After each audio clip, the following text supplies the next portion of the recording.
Alright, buddy. Got you up and going again. Break my bolts to about 15.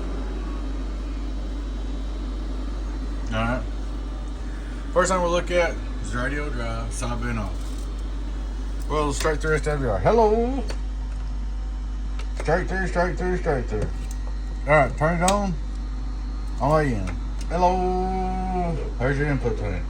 You said you didn't care about AM, so put it on sideband. Hello, I know my radio's not on sideband, but it don't matter, the input tune is the same. You can come right here, just double check. Let me get it focused in here. Set my radio, let me run it over to calibrate. Right. Stare to calibrate. There's the input SWR. Hello! Hello! Almost done it. Hello, worldwide, worldwide. Alright, man. We'll look at our output swing, radio drive. Hello, audio. 1, 2, 1, 2, 1, 2. I said, you just don't drive it, I'm gonna pick it up to 80 watts. Hello, audio. 1, 2, 1, 2, 1, 2, 1, 2. There you go. 1, 2, 1, 2.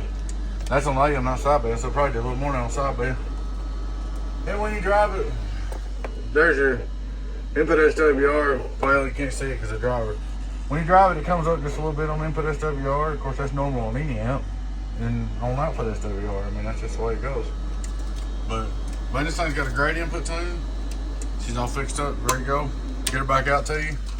Appreciate you, man. Sorry you had any issues. Your friend T is 018 Boost. I'll catch you later on. Bye, bye, bye.